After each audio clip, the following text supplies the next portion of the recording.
Hello বন্ধু, আজকে তোমাদের একটি মাশরুম বাগান দেখাবো। এইটি অবস্থিত বিরা স্টেশন থেকে এসে হ্যাপি ভ্যালি মোড়ে পাশেই লবের বাগান।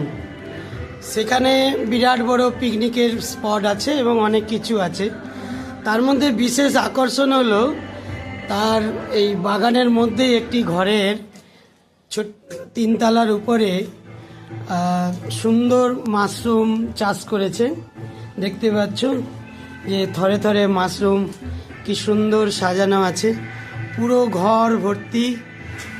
এবং মাশরুম চাষ করতে গেলে যে ওয়েদার লাগে, বিশেষ করে আওতা মানে রোদ লাগবে না এবং সামান্য স্যাঁতসেঁতে জায়গা এবং সেইরূপ ব্যবস্থা করেছে, খুব সুন্দর।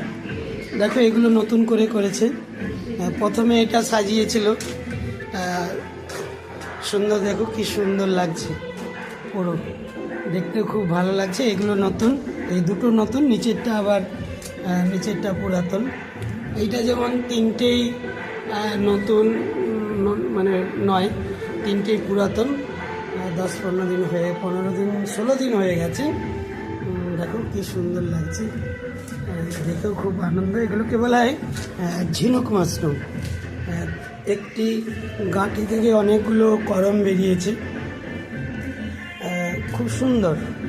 একসাথে এত মাশরুম চাষ করেছে যে সত্যি দেখে খুব আনন্দিত, খুবই ভালো লাগছে। আমি মাত্র একটা রো দেখালাম,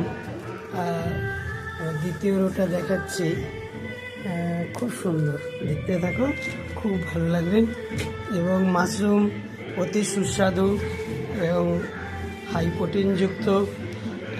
যারা নিরামিষভোজী তারা তো মাশরুম অনায়াসে ভালো খেতে পারবেন। তাদের অন্যান্য মাশরুমের মাধ্যমে মাছ মাংসের যে প্রোটিনটা সেটা কিন্তু পূরণ করা যায়।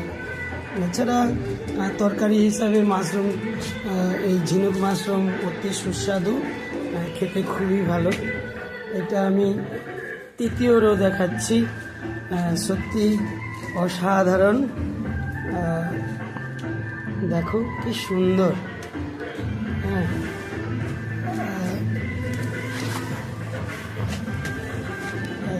এগুলো বেরোচ্ছে, এই ছোটো ছোটোগুলো একটু বড় হবে। দেখো কোনোটাতে 3টে, কোনোটাতে 4টে থাক করা আছে, বেশিরভাগই 4টে করা আছে। নিচেগুলো